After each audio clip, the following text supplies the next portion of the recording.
Yeah, it's received, not You have to postmarked. be available to hear We what have to people have say. the ballots by 8 When p.m. it comes to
It'll be kind of past election. What are you running for?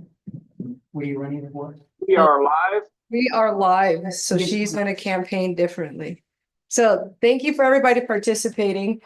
I want to first explain a couple things. So the purpose of doing this at the county level, I've gotten a lot of emails of people saying, why are we talking about Proposition 1, looking at it as a Republican or a Democrat or a party issue? This isn't a party issue, it's a voter issue. Specifically to Bonner County, there will be a cost associated with it passing.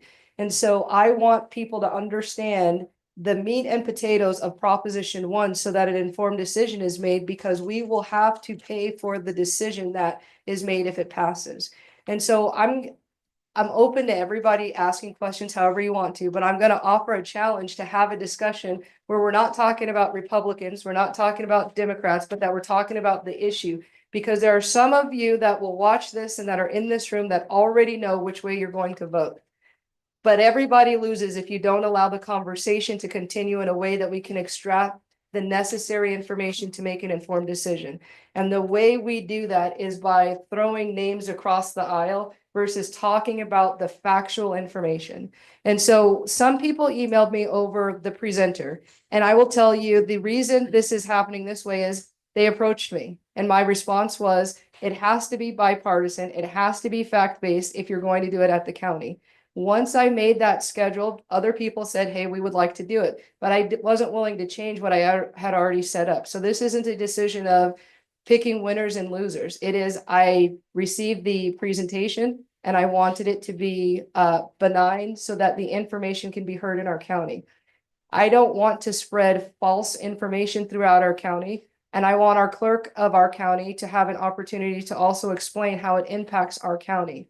But I want to challenge people to hear the information, because whether or not you already know what side you're on, you can always learn if you're willing to listen. And that doesn't mean listening is going to change your overall vote, but it definitely needs to make it so that we're not afraid to hear the opposing side of an issue, because that's how we strengthen our democracy, and that's how we'll strengthen Bonner County.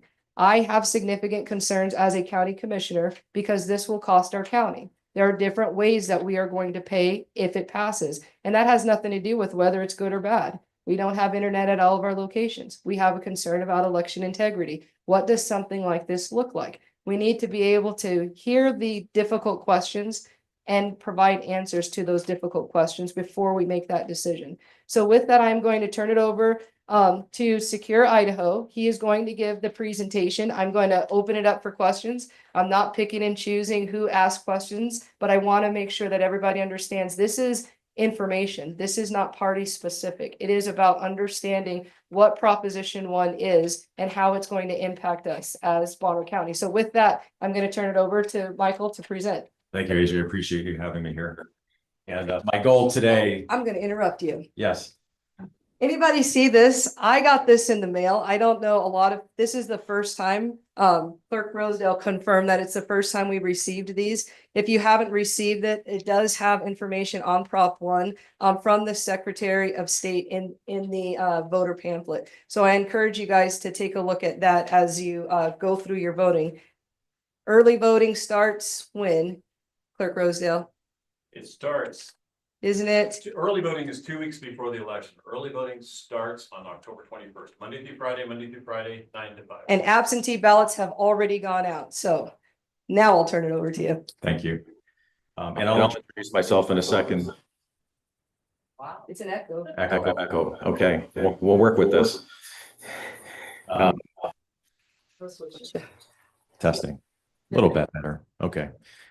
So what I aim to do today is to focus on the empirical, and we're going to dive in a little bit into we're going to work on the audio here for 1 second. But you speak and Okay. it's still here. It's that. All right. So I want to dive into empirical data and evidence. And It'll mess up the Zoom. Because I think you're further away from the. Let me see. that one.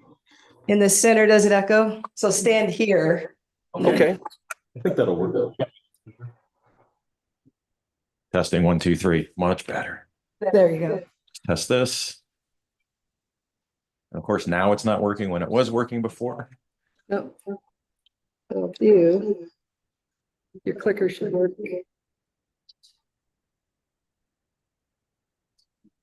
I know. Okay, we'll try it this way. My clicker. Well, it's been announced downtown at the same time. I'll just walk over to the computer. You tell me when you say next slide. Let's see if that'll work. Okay. Here we go. Let's try it again. So I want to bring empirical evidence. I want to bring actual data from different municipalities and different states on their experience with not just ranked choice voting, but also open and jungle primaries as well. But I want to start with a sort of state of the union. And I think we can all agree, no matter what our political or partisan stripes are, that this is a real crisis for the Republic. It's a crisis of trust and confidence. And I think this was Gallup poll. It was a very legitimate, credible, the source is being cut off right now. And they polled thousands of people and they asked them, what is your trust and confidence in these major institutions across the country? And it doesn't have to be Gallup. You can look at just about any other poll. It tells the same story. And the overall picture is it's a crisis in confidence. Business, media, labor, large tech companies, the presidency, the public school system, they're all, and I'm chuckling because it's tragic. I'm chuckling because it's very uncomfortable, actually, and this doesn't bode well for us. In fact, the only two institutions that rank above 50% is the military and small business. I always wonder, really? 35% of Americans don't trust small business anymore. That's pretty sad because that's part of the DNA of this country. If we go to the next slide, please. And this translates into the federal government too. And this is trust in the federal government, 1958, 2024. Look at this. Look at this. Now some would attribute this lack of trust due to the 2020 election system, but this has been an ongoing problem for quite a while, actually. Not quite yet. Thank you. Oh, the clicker working? Technology. I got it. Yes, magically working. This is the U.S. federal government trust, but the election system has similarly low scores, by the way. I think, Democrats, I couldn't find the chart that I had used previously. Democrats trust the U.S. federal election system at 35%, and Republicans trust it at less than 20%. For both parties, it's a big problem. So this is the landscape in which we're working. This is the landscape in which we have to look at the Idaho election system at this point. Fortunately, Boise State did a public survey. They did a public policy survey. They do one every year for the last 9 years. And they asked Idahoans, do you have concerns about the security of Idaho elections, yes or no? Now, no is 66%. So that means about 2/3 of Idahoans trust the Idaho election system. I would still posit that that's too low, by the way. But related to those other institutions, related to the U.S. federal election system trust, it's actually doing pretty well. It's kind of a jewel. It's kind of a gem. It's something we want to protect. It's something we actually still want to work to increase the confidence and trust of. So let me introduce myself real quick. I am a co-founder of a group called Secure Idaho Elections. We're a 501c4. We are nonpartisan in the sense that we do work with Republicans, unaffiliated, and Democrats. We do have a strong stance on Proposition 1. by the way. However, I'm going to withhold any of my color commentary and my own personal opinions for this presentation. So for some of the audience, this is going to be a little bit different for you, those of you who saw me before. And I really want to focus on the empirical evidence that we've seen across the country on election systems. And just real quick, the purpose of Secure Idaho Elections, we formed in response to Proposition 1 here in Idaho, but we're not going to go away. And I'm going to show you why we're not going to go away, because Idaho still has a lot of work to do to secure its elections. And let me give you an example. And I like it when people challenge me. So when I gave this talk last time, I only had the Heritage Foundation, and somebody said, well, they're kind of conservative. So I went and I found the Center for American Progress. They're kind of progressive.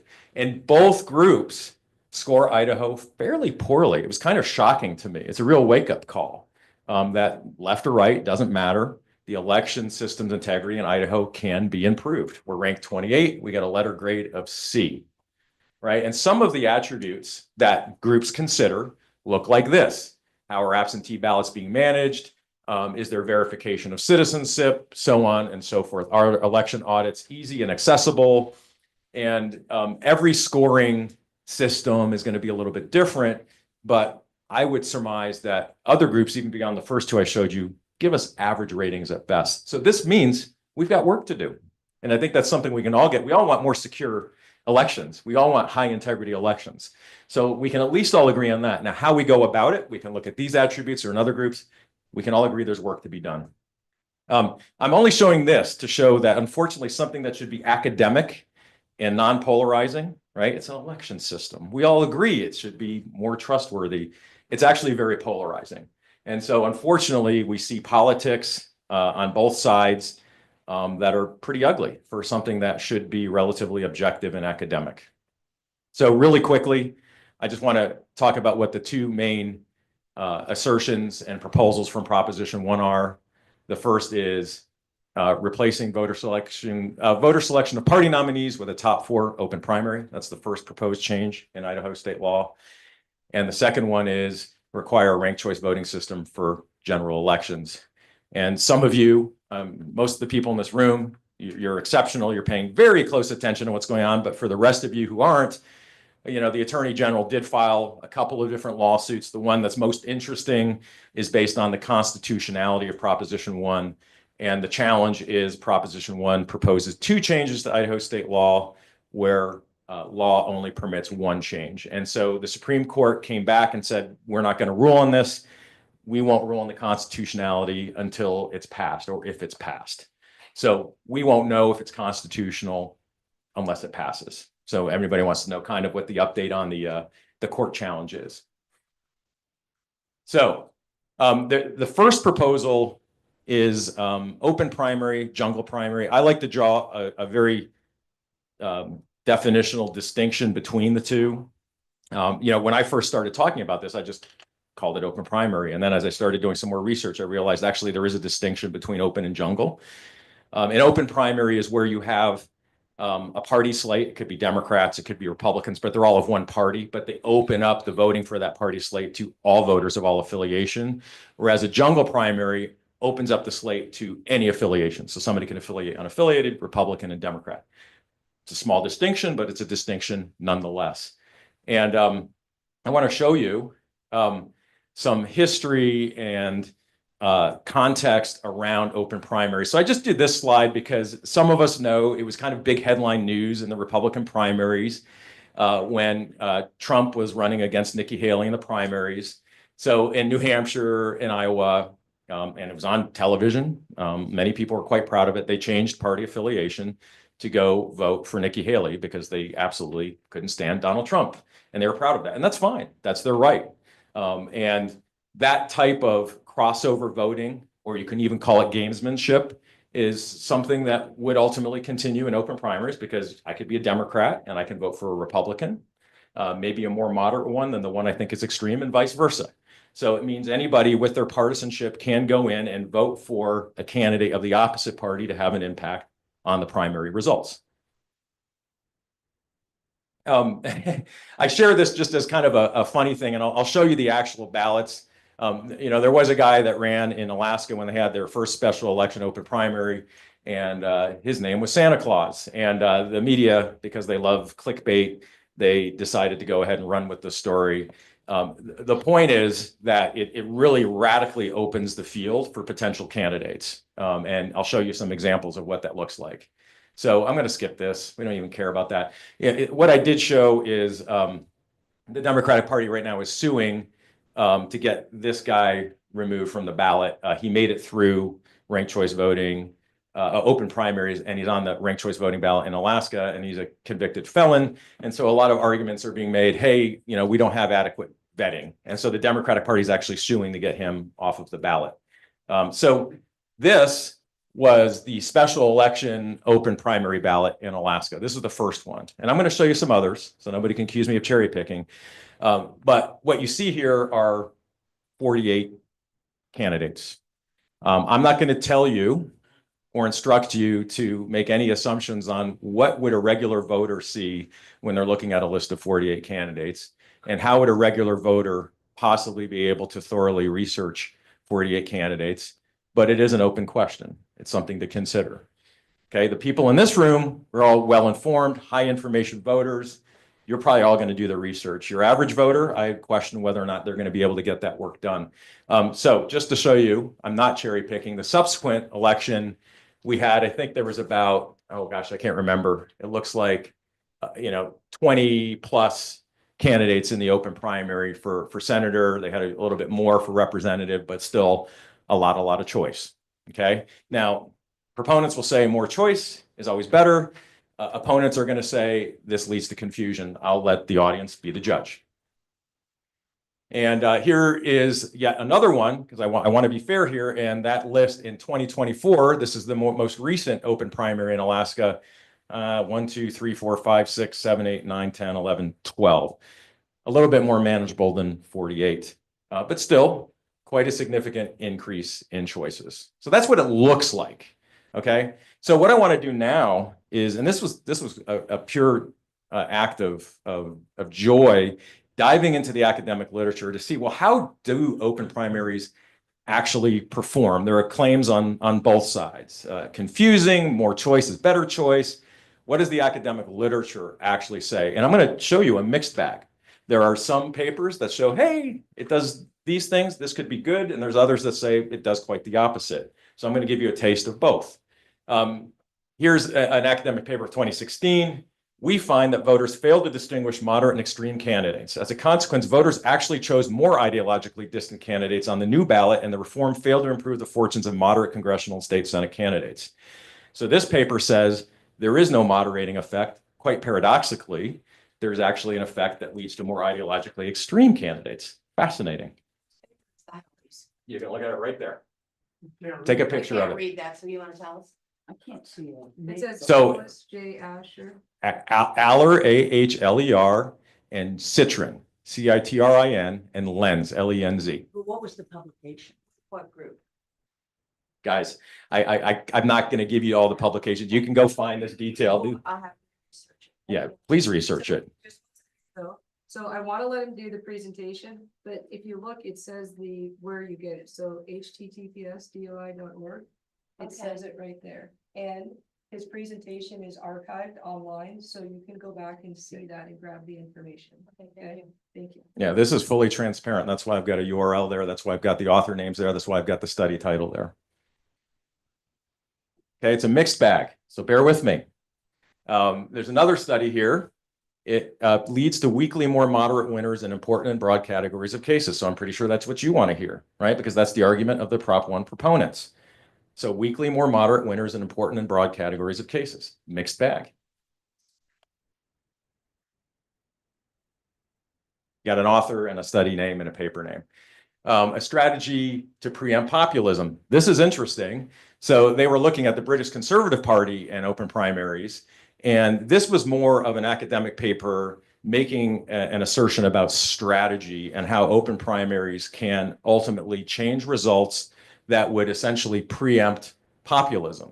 Now, depending on your views on populism, if you think it's a danger to the republic or you think it's a really good thing and more representative of the people, you'll have a different opinion on what this means. But here they're saying that open primaries are a useful tactic or strategy to preempt populism. And here's another one. This was interesting. It created rather new opportunities for rich private interest groups, leading to a loss of influence of political parties. One of the arguments of the opponents of Prop 1 is that this is a way to usurp the state political party, to give other influences, I should say other interests, more influence on the election. And this paper somewhat confirms that. So again, it's a mixed bag though. It's really a mixed bag. Party donor influence increases. Again, to show you that there's two sides to every coin.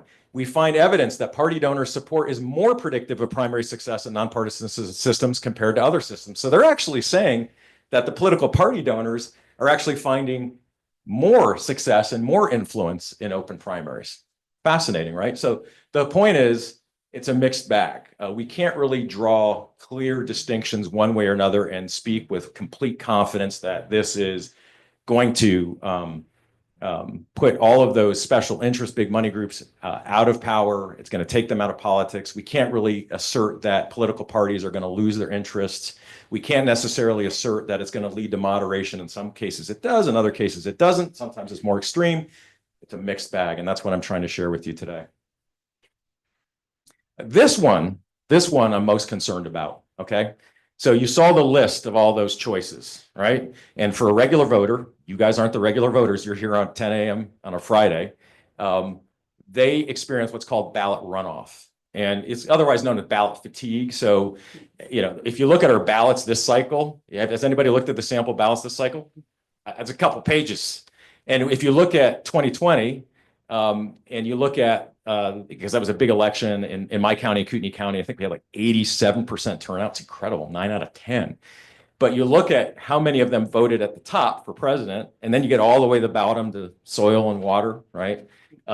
About a third to almost half of them dropped off by they got to the bottom, right? So it's a real issue. It's ballot fatigue. I don't want to fill out any more bubbles, right? And so what we find in this study is an electoral institution that incentivized candidate entry, this was related to open primaries, causes 5.7 to 71% more ballot roll-off, and also that individuals are more likely to roll off when there are more candidates running in the House election. It's just common sense, right? When there's more bubbles to fill out, when there's more names, when there's more offices, people just say, forget about it. I voted for the most important things. I'm moving on, okay? So my concern there is we're not getting all of the votes we otherwise could when we increase the bubbles. And that's an interesting observation here from this study. Okay, so I want to now switch to the second proposed change, which is ranked choice voting. So we talked a little bit about open/jungle primaries. I'm not going to walk through all these steps. Here we go. Oh, stop. So I just want to walk through an example. I changed the names, by the way. We have 4 potential candidates here in what's called the top 4 ranked choice voting. And that's what the Prop 1 proposes. Usually when you see jungle primaries, you get top 2. But for Proposition 1, in this case, they're proposing 4 candidates will go into the general election in a ranked choice voting instant runoff. And I've got literature that shows most jungle primaries are top 2, by the way. It's just not in this presentation. So you get a choice to rank all 4 of those candidates: first choice, first rank, second rank, third rank, and last rank, fourth rank. And so it would look something like this. So I'm going to walk through an example for a second here. Okay. So here, all of the first rank in the first round of tabulation, Harry Crapo got the least amount of first rank votes. He only got 9 people out of 100 to rank him first. And Kathy America got 42, Luke Smiles 12, Patty Bitter 37. And so the person that got the least amount of first rank votes, they go bye-bye. They're gone. See you later, Harry Crapo. Now, the people that voted for Harry Crapo and gave him their first rank choice, we now go to their second rank choice, and those second rank choices get factored in. So it looks something like this. So those people that gave Harry Crapo that first rank choice, 2 of them, their second rank choice was Kathy America. 1 of them was Luke Smiles. 2 was Patty Bitter, and then 4 end up here. And I'm going to explain why. There's many reasons why ballots end up here. And we call those, people call them different names: exhausted, tossed, spoiled. It doesn't really matter. Their ballots are no longer in the running as the tabulations continue. And I'm going to show you examples of how that happens. It doesn't matter what you call it. And of course it matters. When you disparage it, it's like, oh, that's a bad thing. When you point out that it's an effect that's appropriate because the ballot, the people who voted only for crappy didn't want the other candidates to get elected. And No, so- no, hold on. That's only one scenario why they end up here. That's only one of many scenarios. That's the talking point of the proponents. There are many other scenarios, and I'm going to show you actual real world spoiled ballots that have nothing to do with the scenario you're talking about. It's much more complex than that. And the reason why I said people call it different names, it gets very partisan. I would say the academic literature usually calls it an exhausted ballot, but I've also seen spoiled ballot used quite a bit. Tossed gets a little more provocative. So yes, words do matter, right? But I just wanted to share with people, that's what people out there are calling these particular ballots that end up here. So now we have 96 ballots that are still in the running in round 2. So Luke Smiles, he got the least amount of top ranked votes in round 2. So he's out. And then those ballots have to be reallocated again. And so anybody that ranked him as their top choice, they get reallocated again to Kathy America and Patty Bitter. And we see something that looks like this. So in the final tabulation, we have about 92 ballots that are still active. We could call these inactive, by the way. That's another way to look at it. And we see here a couple of things. It's an interesting observation. So Patty Bitter's the winner.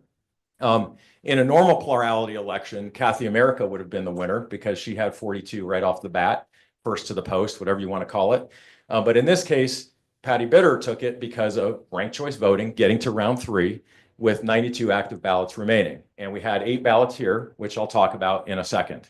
Okay, so 47 divided by 92 is 51% of the active ballots. It actually represents 47% of the initial 100 ballots cast. And that has some importance that I'll share in a second when we talk about what a true majority is. So let me give some takeaways. And I want to show some evidence for all of these. I'm going to assert, based on the empirical evidence, that it's more difficult for voters. Okay. And it's really just from a commonsensical perspective, before I even show you any of the data, when you're given more choices and more bubbles, more confusion is bound to happen. And so we see that translating in the ballots that are spoiled or exhausted. And we'll look at that in a second. So, there's a lot of articles. Look, if I could find articles that are saying ranked choice voting is amazing. So I'm just going to skip this. And I want to show you, this is what a ranked choice ballot would look like, right? This is Alaska's. So this is a real world ballot on what a voter in Idaho would ultimately look at if Prop 1 were to pass and we have ranked choice voting in the general election, right? So you have your top 4, and then you have, although here, I don't know what that 5th choice is. You really have 4 choices for Idaho, but I'm showing you an Alaska version. I could probably pull an Idaho one now. No, I can't actually, because it's not law. And then you have to pick your first choice, and then your second choice, and then your third choice, and then your 4th choice.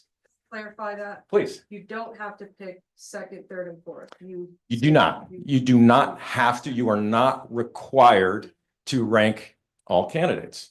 Okay. We can talk about the arguments on both sides in a second. So I want to show some examples, though, of municipalities that experienced and tried ranked choice voting and what happened after. So it's really important to look at the same municipality, not different ones. I've seen some studies out there. So you can have a control, and you can look at a municipality before they had ranked choice voting and then after, and what that impact is, right? So we had a Freedom of Information request, and we found out a bunch of data on Santa Fe, right? So they spent about $350,000 on voter education. 20,000 people voted for mayor. The municipality spent about $17.50 per voter. But what was interesting is what happened with the spoiled ballots. And here's where I'm going to show you. It wasn't just a matter of voters picking their first choice only and then not ranking anybody else. And that's a really real phenomenon. And I'll explain the scenario. If you see 4 choices and there's only one candidate you really like and you totally dislike the others, many people are inclined just to rank the person they like and not rank any of the others, right? That's a choice, okay?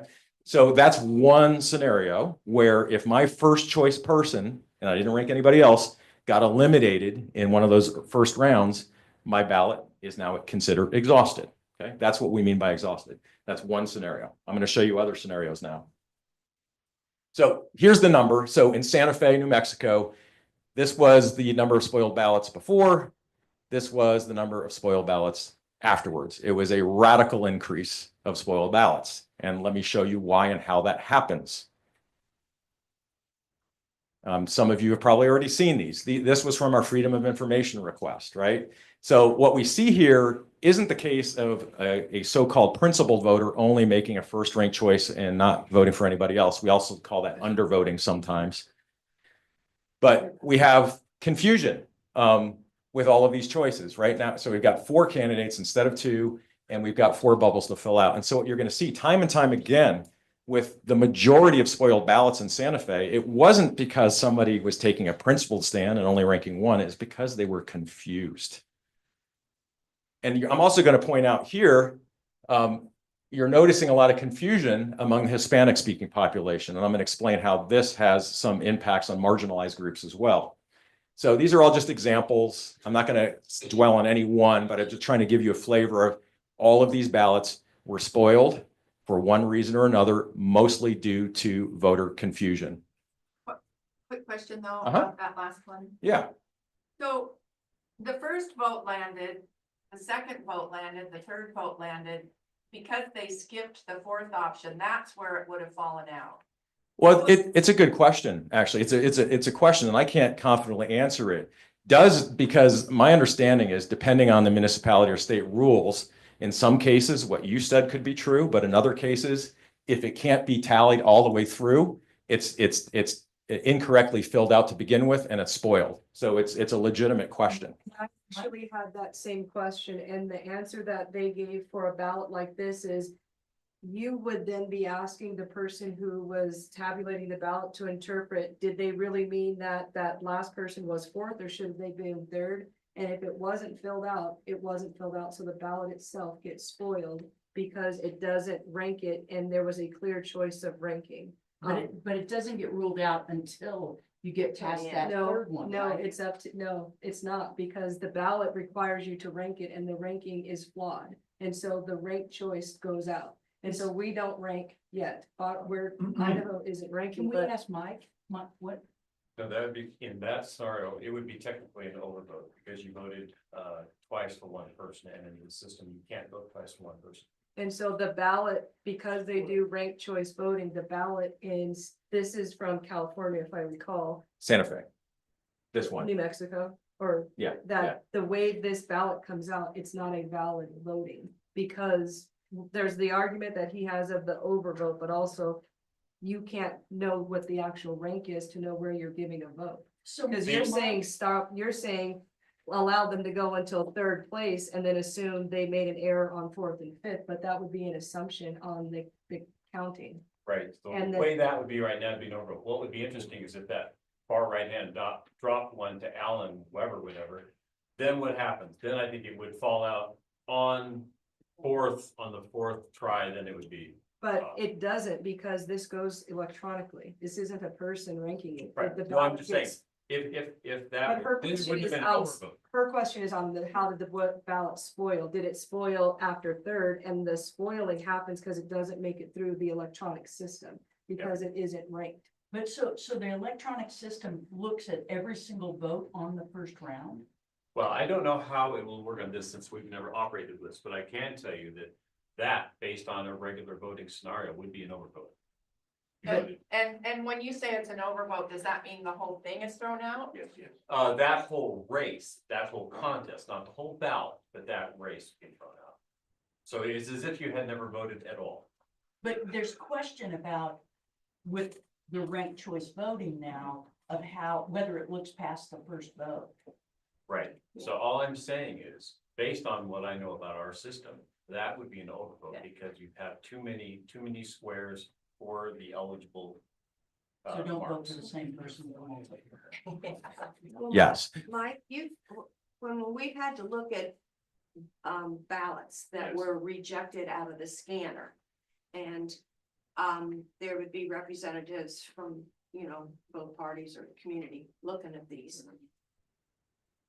I thought this is what I understood, that it was like, and you had said this before once, particularly when it was this write-in contest, that it was, what was the intent of the voter? Right. So if they misspelled a name, you know, instead of Stephen, they put the wrong kind of thing. It was like the computer threw it out, but there was people, poll watchers, or what you want to call, watching to make sure that it was, the intent of the voter was honored. So in this case, obviously they're voting for Ronald. And if he had won, bingo, they're all happy. If not, like, well, if Ronald gets knocked off, now we got Peter. This guy, whoever or she voted, wanted Peter. So I No, don't, good point. So when Yes. you're on a resolution board, I'm not gonna steal anything. When you're on a resolution board, there are several things you're looking for. Write-ins, making sure they match the write-in, and intent. On here, both circles are equal. Sorry, I'm gonna pause because you guys started talking more and there's people on Zoom. And I'm gonna say how old I am, even though I don't think I'm the oldest in this room. It's like a Scantron. And so I don't think you can assume anything, because if you get off on a Scantron, you could get off on your count. And I think that I understand wanting to ensure someone's vote is counted, but reasonably, if we're not talking about anything party related, how can you know that the person wasn't off on their count when they skipped something? I can't know that with certainty, and that's not comparable to misspelling someone's last name or writing it. There was a year where someone was running for an office and their known name was not their legal name. So they were known as the judge. They're running for precinct committeeman, and that's actually how they introduced themselves. But on the ballot, they were using their legal name. Some people wrote down judge. It would be reasonable for people that knew that to say, wait, it's the same person. I know the intent. But when you're talking about a Scantron form of voting, it is up to interpretation to say, if you skipped the process, how do I feel confident that that vote is cast correctly? And either way you go, you're interpreting more than I clearly voted for something because you have skipped a line on something. And that is a valid question, because you wouldn't want it if I was running for office and you knew 100% you would not want me, and my name was up there and there was missing, you would want that ballot spoiled and not the interpretation of somebody who was supportive of me on that ballot. You want to be certain that the ballot that you're counting is what the voter intended, and not let's lean in favor of, let's say we're going to go 1, 2, and 3 and assume that that part of that ballot's correct. There's a reason, and we could argue people should be educated and take their time on filling it in. But at what point do we say a third party should interpret my intent if I have an error? Regardless of what party you're on, that's a lot to ask for if our whole goal on both sides is accuracy in voting and ensuring that every vote counts. If there's any error and it's not clear, how do I feel confident in someone interpreting something that has an error on it that's not the spelling of a name or something like that? And that, I think, it's a reasonable thing that we ask, instead of wanting to force a ballot through a system for a certain number, even if we say just stop at first choice until we hit the blank box. That's a lot of interpretation. I don't want my ballot interpreted by anybody. And I don't also want to interpret anybody else's ballot. This is one where in their system, it gets kicked out because it's not all listed in there. But I know I've taken tests with Scantrons in college and been off, and you can fail a whole test from being off like that. So here's Clerk Rhodes. So just for a second, so Rebecca has a good question. We don't have the system. I can't tell you how the Secretary of State's going to instruct this to be resolved. I don't know. Obviously, this state instructed that particular system to reject it. I don't know what our state would do. When you've been on a resolution board before, and you know, sometimes we have legitimate overvotes, and when we have write-ins or whatever, we do have to try to figure out what they tried to do with not this one, but this one, and those are clear. I don't know about this. But that's a good question that we want to know the answer to before we vote for or against something, because that could be a significant number of people. well, I'm doing some research on the Santa Fe. Let him deal, so continue, I'm not and then we're go gonna get into what I've been finding, but anyway, let's move on. And more Santa Fe. Obviously, this is a couple of issues, not only undervoting, but a duplicate first rank. And we also have some from St. Paul, Minnesota. Ooh, that didn't turn out so well. I'm a little blurry there. Similar issues in St. Paul. These are common ways you're going to see ballots being spoiled that has nothing to do with the quote unquote principled vote where somebody's only making one first rank and then they're not voting for anybody else. And so that's the point. There's a variety of different ways that people end up in the spoiled ballot bucket because mostly related to confusion and not the principled vote, by the way. So I want to talk about cost. There's been some debate, but I am going to quote the Secretary of State to start that, he went ahead and he interviewed his peers across the country, trying to talk to other secretaries of state, trying to talk to other election officials. What does it take to implement something like this in Idaho? And there's some important distinctions. Some folks have mentioned, oh, it's the Alaska model and it will cost similar to what Alaska did or the Maine model. Well, Idaho is different. And the way we calculate and tabulate results is on a county level, and counties do it differently. They use different software, for example. And when you had a place like Alaska, it was already centralized. And so that made things a lot easier for Alaska, by the way. It still cost them a lot of money, but that's why we see such a big disparity in with what our Secretary of State did after he did his own due diligence and what the fiscal impact statement from the proponents of Prop 1 would argue. So I think their argument is, and you guys can correct me if I'm wrong, the argument is it's only going to cost 600,000, maybe max 1.2, 1.5 million. And that's what you see on the fiscal impact statement for Prop 1.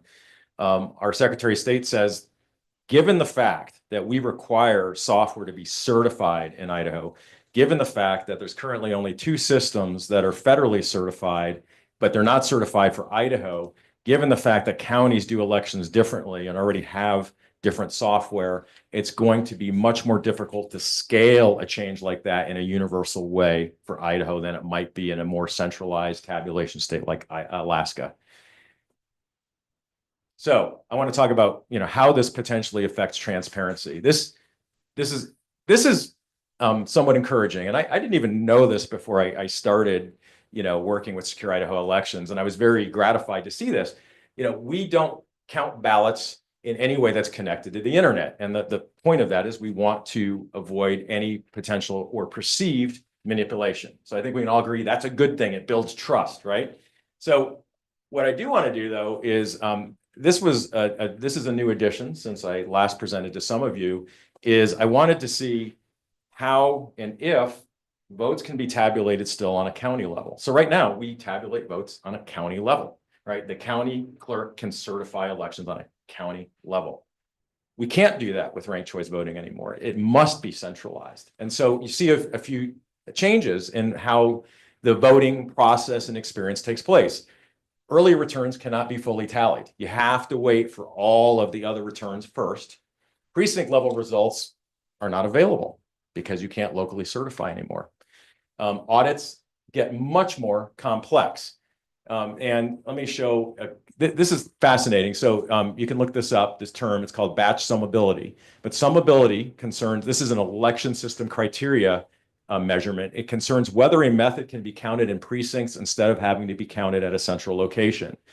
And because all votes must be in before you press the button and start the RCV algorithm, you can't do it on a county by county or precinct by precinct level.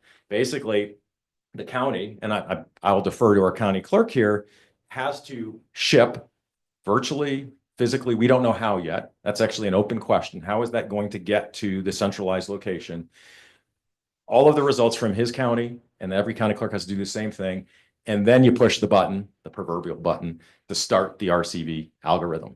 Okay, so that local ability to audit, that local ability to catch errors earlier by a precinct, by a lot of county clerks, from what my reading is, you can help validate this or not, they actually are able to leverage that precinct reporting to detect errors sooner, right? Because you can detect anomalies much sooner if you're able to get that kind of resolution and granularity, the detail on your precinct and county level. We lose that visibility with ranked choice voting. Wait, you say they lose, but that says you're concerned, which means it's a problem we need to address. We don't necessarily lose it.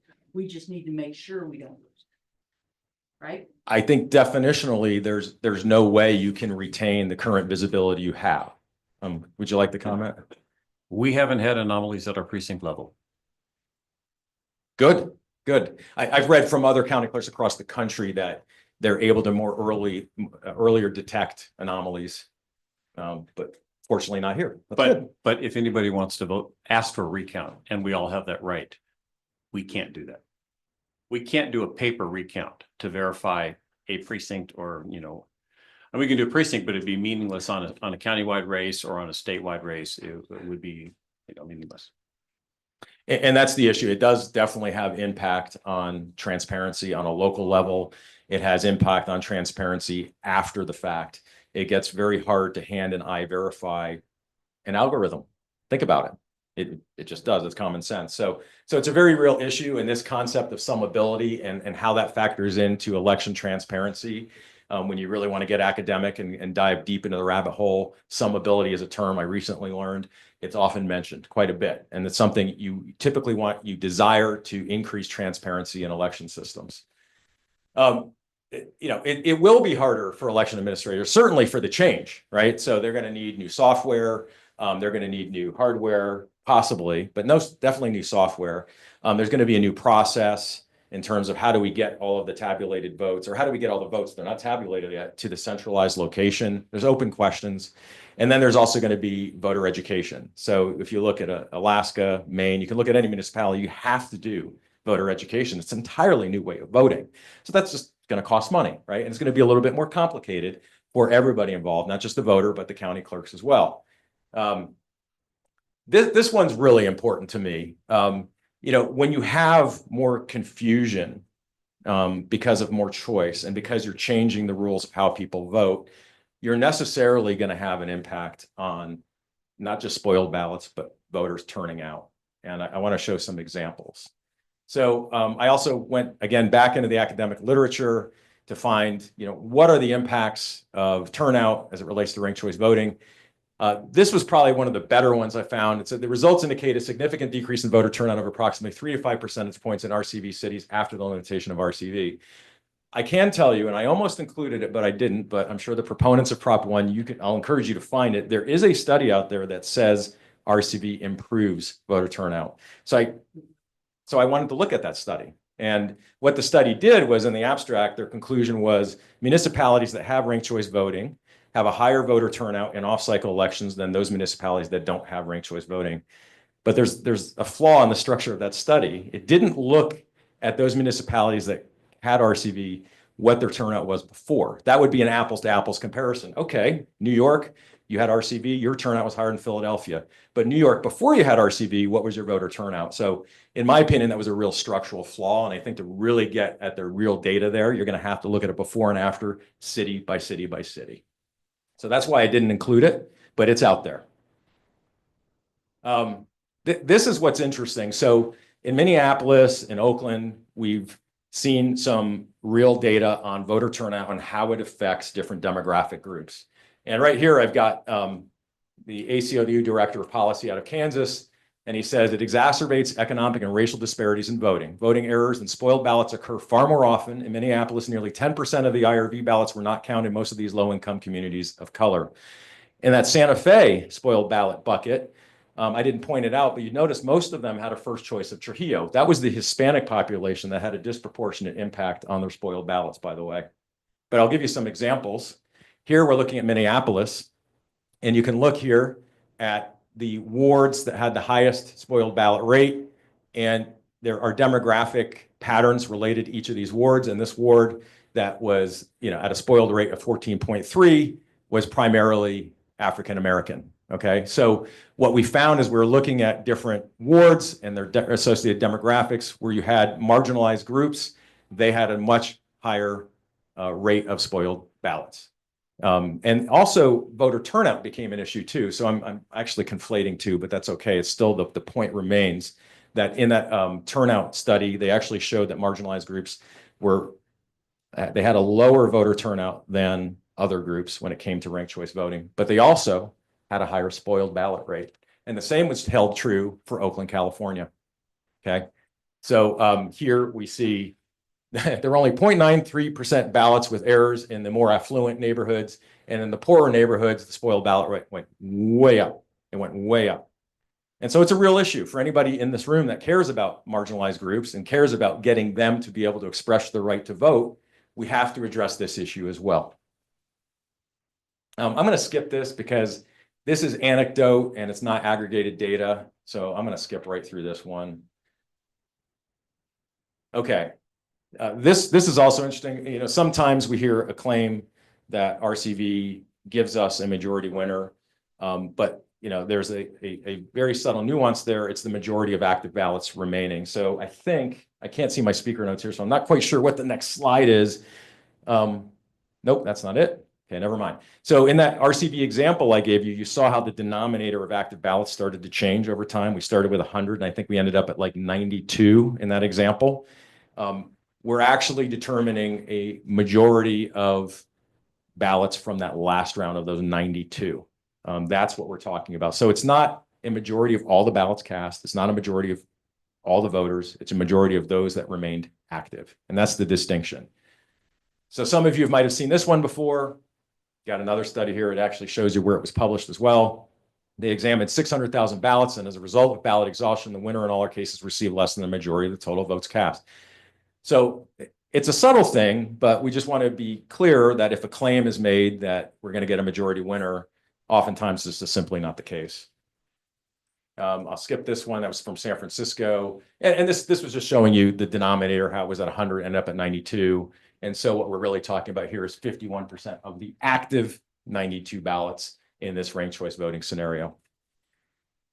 And yeah, well, I'm just going to show you some municipalities that tried it on for size, and then they decided to no longer do it. Alaska still uses it, by the way. I put it there just because they currently have a repeal motion in progress on the ballot this year. So I'm looking at the polling. It looks like it'll probably be repealed, but you never really know until the votes are cast.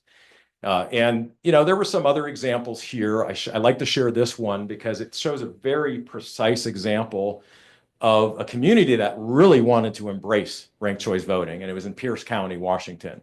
And they ended up getting rid of it.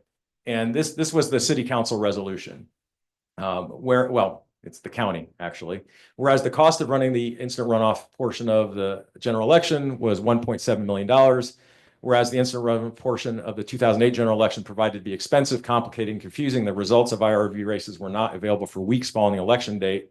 We can talk about why there's a delay, by the way. It comes back to that summability of ballots. Whereas 66% of the 90,000 voters responding to the survey indicated that they did not like IRV. Now, therefore, they're going to remove it. So just showing you a real world example around the corner from us on what their experience was. Utah was really interesting. They did a pilot program, and they started with, I think, 21, 23 cities. Most of those cities that initially tried that pilot, they got rid of it.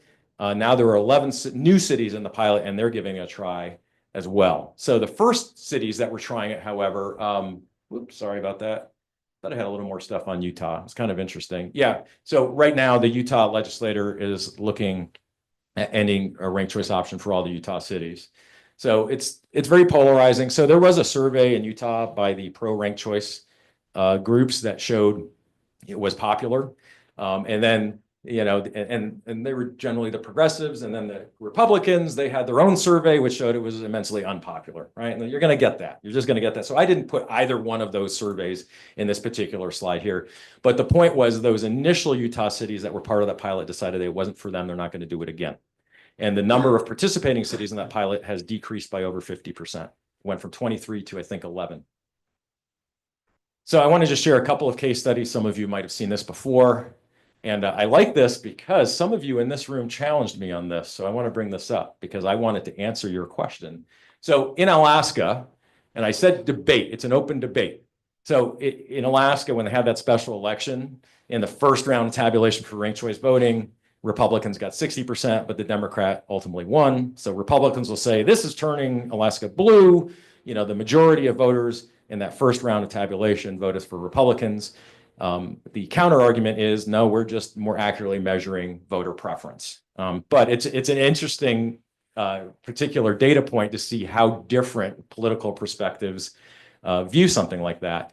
It definitely was more expensive. I think we ended up at about, in Alaska, at $11-something million. They had a big education campaign as well. They had to change some of their own systems. I can offer the breakdown later. I actually got in a little Twitter debate with Brian Holmes at KTBB, and he was asking for evidence, and I did furnish the evidence of this in particular. There was a wonderful Las Vegas Journal article that highlighted all of the costs related to the Alaska RCV election. Spoiled ballots, we already talked about what those are. There's a variety of ways they end up in the bucket. Almost, I think it was 14,000, high 14,000, almost 15,000 ballots were tossed. Delayed results. So a proponent of Prop 1 reasonably asked me or challenged this, saying, hey, this could have just been related to mail-in ballots. And so I told her, and I think one of you, at least one of you was in that room, let me go do some research. And so I did. And the Alaska Elections Office, they made a statement before Election Day that we can expect a 15-day delay because of international ballots. But here's the thing. Remember I was talking about you can't batch votes anymore. You can't tally votes in one county or one area anymore. Everything must come in before you press the button. That 15-day delay was directly related to that. You could no longer tabulate those international votes sooner. They all had to go back into the machine. They had to go into the machine to make sure the algorithm counted all the ranking properly. So ranked choice voting did, in fact, have an influence on this delay in certification, 15-day delay. And then we talked about 48 candidates in the open primary. That was exceptional. We've seen 22 and we've seen 12. Obviously, 48 is, paralysis by analysis. It's too much choice. We all know that in supermarket aisle. 22 and 12, people can start to argue, okay, that's more reasonable. Maybe regular voters can actually handle something like that. In Oakland, things are going to happen, right? And this one was obviously more extreme and newsworthy. National press covered this one because the wrong person actually got seated in office. And there was no easy way to verify the results. And so it took 4 months for them to actually catch the error. It's a very interesting story, but it goes to show when you lose that transparency, when you show that ability when you get rid of that ability for the county clerk to verify on their own local level, it gets much harder to verify results. And so we see weird situations like that. In Maine, this was interesting. I almost did a little video. It's kind of funny. It's on MSNBC, Rachel Maddow, and they're showing a screen, and it shows the Republican as the winner, and then they had to correct, say, hey, wait a minute, no, that was just the first round of tabulation.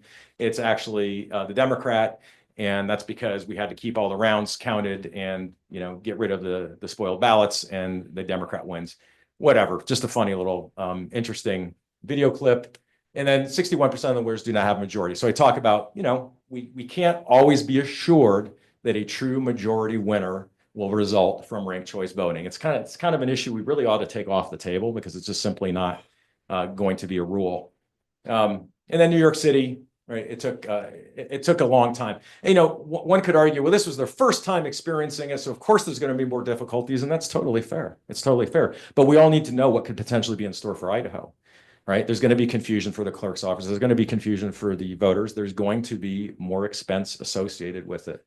And trying to verify results after they've tabulated is going to be harder. That every state, every municipality has had at least that experience when they've made that initial change. And yeah, I'll leave it at that. And, I do like to ask this question. When we start to look at the impact of open/jungle primaries and ranked choice voting, when you look at that crisis and trust our institutions have federally, I think it's a fair question to ask. Does Proposition 1 ultimately enhance citizens' confidence and trust in the election system, or does it potentially damage it? I'm not going to answer that. I'm going to leave that as an open question for all of you. And that's all I got for today. And I appreciate your time. Thanks for coming. And I'd love to take questions. So, fire, you're first. Thank you.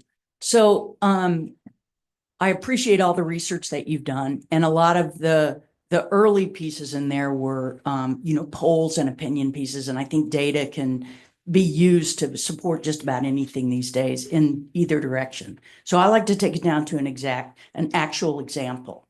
So in our county, or in our District 1, which is Boundary County and Bonner County, I ran against Bob Vicarious in the Democratic primary.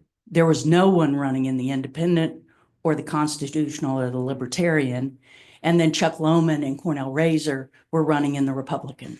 So about 15,000 people voted between Chuck and Cornell. About 1,000 people voted between Bob Vicarious and me. Now Cornell and I are on the ballot. I got 975 votes and he got more than half of 15,000. So if we were currently in the open primaries, people would have a choice in the general ballot. Everybody who's here, veterans who are independent, anybody would have a choice now between Cornell, Chuck Lohman, who's a moderate Republican, me, and I'm actually a Democrat, but I'm more on the moderate side, or Bob Vicarious, who is more extreme. So if we take that example down and then look at that on the ranked choice voting, so we would have the same people going into that election, that makes sense to people. So I think rather than looking at big, what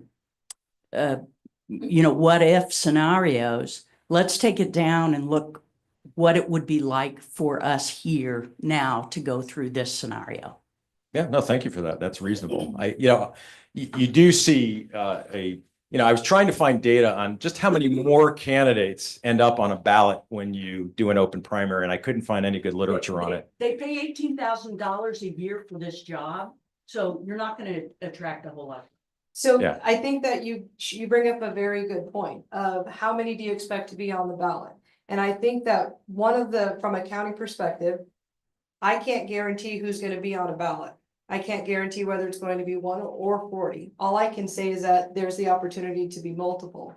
And so when you're looking at the multiple, and I had a question to ask the pro, and first I'll say to everybody that came, thank you, because there's a lot of people that want to be heard. There's a lot more on the pro side here, and I'm wanting to extract the information that you guys have so that we can have a real conversation. If you get rid of, we are not in control of the number of people, because even though you would have been 4 today, you might be 50 tomorrow. We don't know that answer. But does the process of going through ballots that get spoiled or exhausted, whichever term, because there's a term that means whether you chose to vote for one or whether you ranked them inappropriately or you ranked them correctly. Is that something that is controlled only if the number of the people available on the ballot is small? But is there a number when you take your question where it is 20 people in a race too many for ranked choice voting? But you're never going to have more than No. 4. No, I'm in ranked asking choice you- voting. I'm asking you that question, because when you look at the example of a ballot, and I'm asking everybody this question, not just you individually, but if there's a number that you would say this is manageable in ranked choice, is there a number where it's not manageable with ranked choice? The way it's written, there will never be more than 4 for ranked choice voting. The That's open the way primary is limited. I know that it's 4, but that doesn't stop other people from having an issue with the ranking. So my question isn't about that. Is there a number where it's not reasonable to you? As a person running in the race, is 4 the right number for you to have, and that's why you're supportive of it? Yeah. And anything greater than 4 is not reasonable to you? Yes. And that's the At this point, sticking yes. point for you? At this point, yes. And that's That's not a sticking point. What I was saying. No, I mean, a supportive point of the position is that because it's only 4 and it won't be 20, that means it's reasonable because you think people can manage 4. That's what I'm asking. Yes. That's what your And issue is. but my point was more about the primary having 4 people, being able to let everybody vote in that primary gives us an opportunity now in the general to look at 4 people instead of 2 people that were voted for by a very small minority. So And in particular, the just fact that it 1 would second, be- because I have given microphones to people that had a question. It's not been Yeah. addressed. Sorry. Why hasn't the chain of custody issue been brought up? If all the votes tabulated, you have to go to a central location. And number 2, whoever writes the algorithm could possibly determine the outcome. Yeah. No matter what side of the political aisle you're on. So there's a lot of things against us. Plus, we don't have enough. I hate to say this, but this is my observation of human nature. A lot of peoples are not creative thinkers. They aren't observant enough. They don't do their vetting. They're very complacent. Oh, my neighbor voted this way. Yeah, I'll vote that way. They don't want to take the extra mile. Our country wasn't formed on people being complacent. We had people that fought for a revolution. to me, this is very confusing for the average voter. That's why a lot of them get tossed out. Why confuse a system we have that a lot of people are already confused with? Good point. Good Limited point. you. And are costly. The Yes, sir. microphone goes in with Dan, Well- and then we'll go over to My her. point's made, statement. Or I'll wait till you two are done. Dan, her, and then I'll come back to Mike. Okay. Already lost. Okay, my name is Dan Rose. I'm running as an independent for state senate. I challenge the assertion that you don't have the choice to vote how you like in the primary. If you are registered as an unenrolled voter, you can pick the Republican ticket, you can pick the Democrat ticket, you can pick the Libertarian ticket, or you can pick the constitutional ticket. You re-register. If you register, so that is the way you get to where you want. You register as an unenrolled and you pick which party's ballot you want to choose to vote on in the primary election. The primary elections are designed to create a condition where the voter can be, how to say, easily able to identify with the person who registers with them philosophically the best. And the parties of, I say, imperfect way of doing that, but that's what they are and that's what they do. What's being proposed is to eliminate the party part and make everybody fall into a pool that we don't know who is where and who represents what. And that is my comment on this. I'll say that's one of the reasons, other than be provocative, to show the felon on the Alaska ballot and why the Democratic Party is suing to remove them. The Democratic Party didn't have a chance to vet that candidate as a representative of the Democratic Party, by the way. Right here. We didn't Well- get Bob Vicarious. Catherine. So what I want to do is, the Sorry. microphone is needed because there's people on Zoom. And I appreciate the conversation, but I'm trying to make sure I get the microphones. All right, thank you. This is Rebecca Holland, and I'm just a resident. I think many of us would like to see the open primaries because for myself as an independent and many that I know, we don't want to vote by party. We want to pick people by candidates. We want a group come forward. Would love to be a mandatory type of thing where they all had to come and buy a lottery or something. A question is posed to them. Let's just make it all fair, nothing fixed. Let's see how that goes. Then everyone goes to the polls and votes for their four favorite. Pretend there's like 10 of them up there. Okay, great. I've been voting a long time. Okay. But I had a very interesting conversation the other day with a girl who's a Sandpoint High School student. I didn't know her, but she's a first-time voter.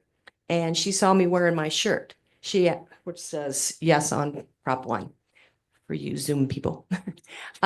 Anyhow, she asked me about it. So I told her what I thought. And she goes, oh, what was interesting to me is that she had told me just the night before that she had gotten her absentee ballot and was opened it up and went to the internet and was researching candidates. She was looking up everybody's website and she was doing her homework. And I thought that was wonderful because here we have a young voter doing the right thing. And I think we're going to see more and more of that. This is what this encourages. And we all have been saying no, I shouldn't say we all, many of us have been saying for a long time that we'd like to see some election reform because it is just, there is a mistrust. And I think it's sad because we have public officials that are watching over the elections and doing their very best. And there's a lot of people involved wanting to see it do the very best. But this would be something that would bring the word is, transparency to the whole deal. So thank I'm you. gonna do a follow-up question to her though, because you've emailed me too. So when you look at part of what you said is you are independent and you don't want to deal with parties. You just want to vote for the candidates that are running for office regardless of parties, right? And that's the thing that guides you to ranked choice voting would allow you the opportunity to just vote and not have to be specific on somebody's party. That's your push. And in a little bit way of saying holding voters accountable for doing their research is part of what you're also saying needs to happen in our community, not just saying an argument of people would find it confusing. You're saying people should be informed voters. Okay, I just wanted to clarify what you said. Well, thank you. Mike Rose, Zoning Board County Clerk. What Dan Rose said is exactly correct. Anybody can affiliate, if you're unaffiliated, you can affiliate with any party on election day. So you can vote any party, for better, for worse. If you love it or hate it, that's true.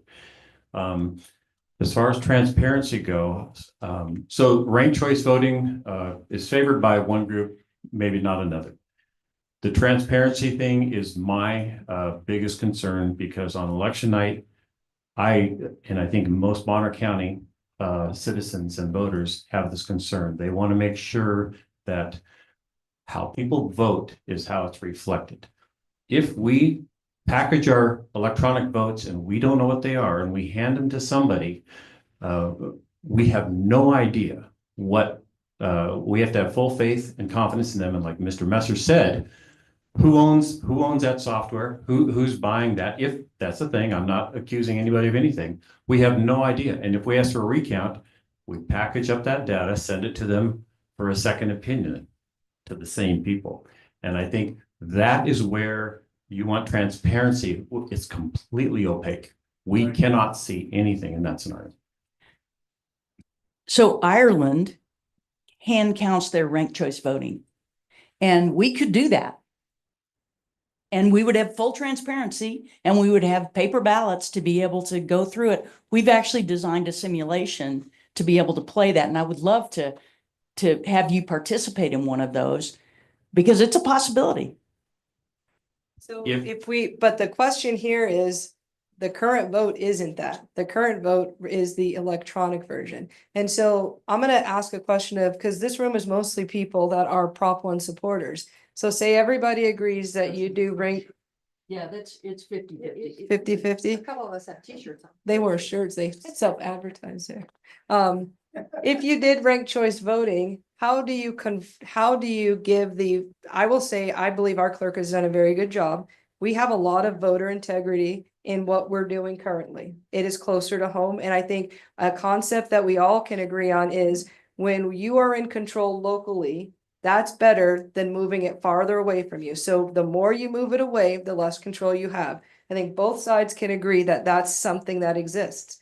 So if the system requires me to have a sealed envelope and not know the results, even if you wanted ranked choice voting, how do we maintain election integrity for the decisions that were made by our voters if that's the process that's in place? Because I have questions on the integrity of it. I have questions on moving it away from us. And we have then removed from our clerk the ability to give the peace of mind that Bonner County residents have been able to have with knowing that we're participating, we're counting, we're recounting, and we are certifying and we are canvassing our election in our local community. How do we get that trust with a system that has us doing things electronically? And I do at some point want this conversation to shift into the cost to Bonner County to make the change, because it isn't free. It is going to cost us. And this was a big part of why I wanted this conversation, because politics wise, you guys are divided. Let's say 50-50, 50 want it, 50 don't.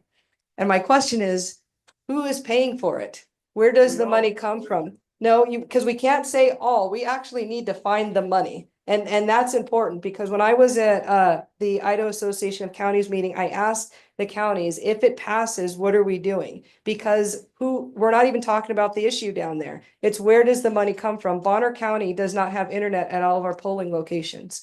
What does that mean to those locations that don't have internet, so that we can make sure that those people are serviced? I live in a district where we have areas where there's a lot of zero internet.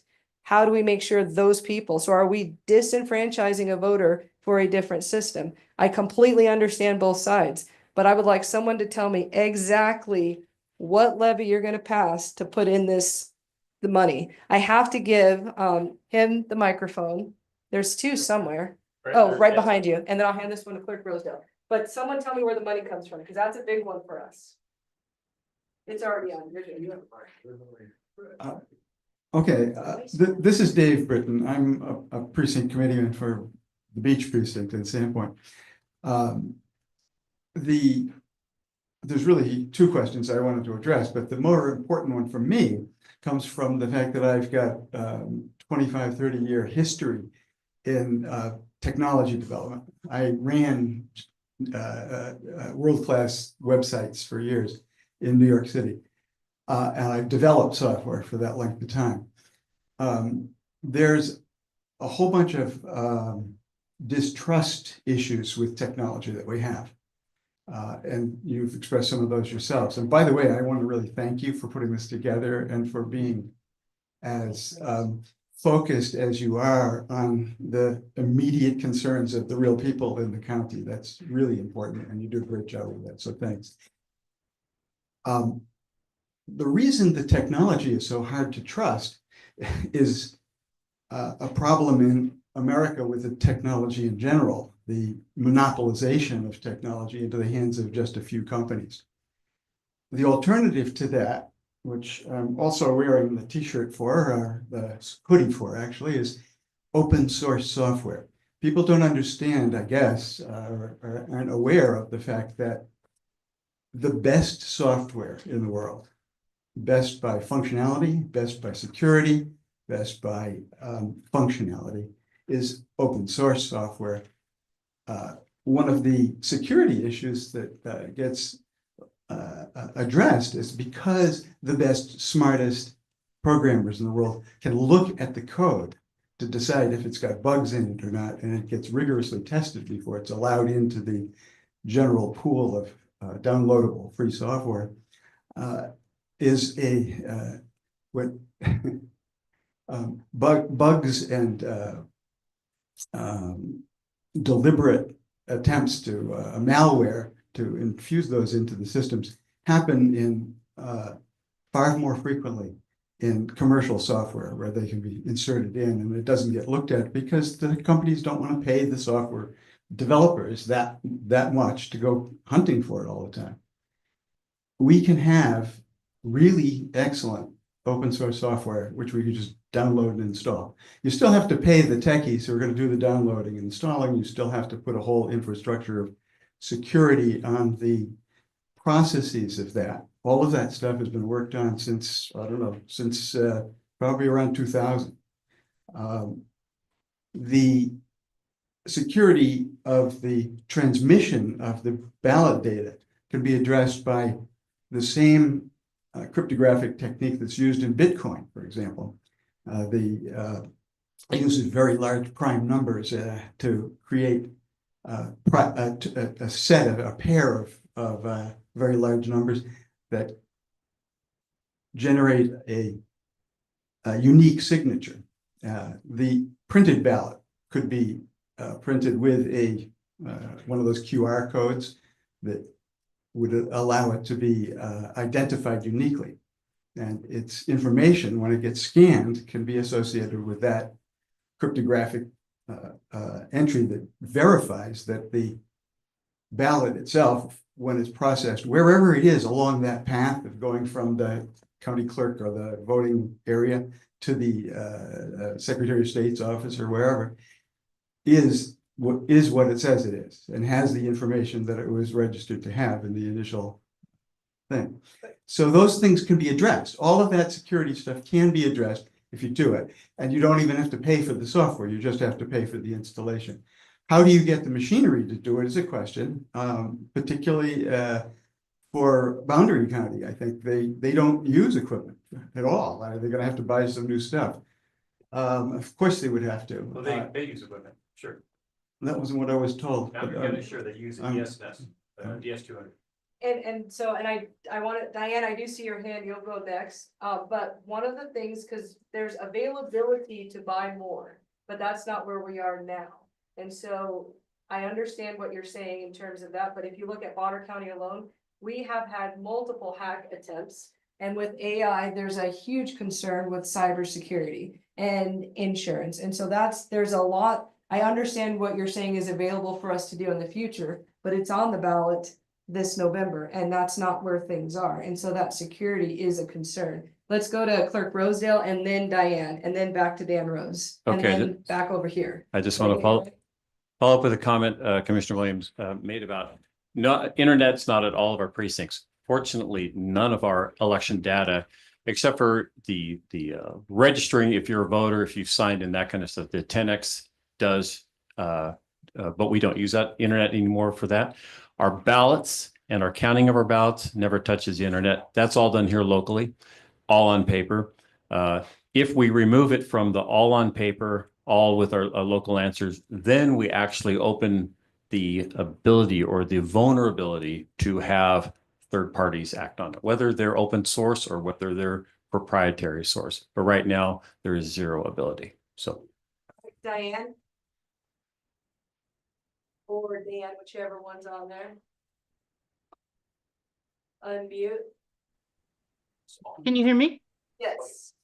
Hi, sorry.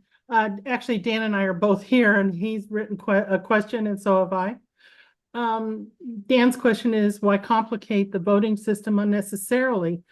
And he calls to mind hanging chads. My question is, if we want to remove RCV after we've instituted it, we've already spent the money that we already don't have, then we'll lose that money only to have to revisit or to reinvent the old wheel. And how much will that cost? I think that's where we are from a county standpoint, is the cost is unknown to us of what that will cost. But what is known to us is it's not in our budget. And so that's my question is going to continue to be out there of how do you pay for it? Because we would be required by 2026 to start that process. Dan Rose? I've worked in the elections department with Mike for, I'm going to say, good 6 years now, as a judge at many different locations, as well as the resolution board. I have utmost confidence in Bonner County's election process, and I do have an issue that I discussed with Mike, and we're still discussing it, about absentee ballot signature verification. But for the most part, this county has nothing to worry about on transparency issues related to the election process. I worry about backdoor entry points into electronic processes, as well as the security of transmissions, whether it be by crypto. But when we do open that up, as Mike has said, and we have to transfer those votes to a central place outside of Bonner County, we do not have the ability to, how do we say, analyze or ensure the integrity of the vote is what it is. And so that is my concern. And again, the money issue is another big one that if we don't have those numbers in concrete form, I don't even see why we're even discussing the question. I think one thing is when we're picking who our clerk is, we get to vet them for what we want in terms of our concerns on election security. But when we have a system, we're in a way removing the function of the reason a good part of that reason we have a clerk. Which I don't think we've still answered of how do we secure our process if we're handing his envelope to someone else when he hasn't opened it, so. If you know the answer, you can say. I don't know that answer. But just from a lay point of view, I have no background in computers other than as a photographer, I used them a lot, but I stayed within my program. Yeah. But I trust, I have trust in a system where I think about my bank account. I think about all kinds of ways that things are tabulated, and I don't question that.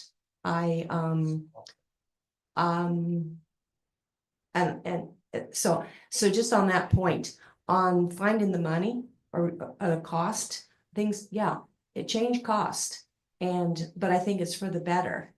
And particularly for the fact that it's going to open this up to more people getting involved in the jobs and being part of, what our community needs for going forward from every direction. I want to hear from everyone. And the idea of having it just by party.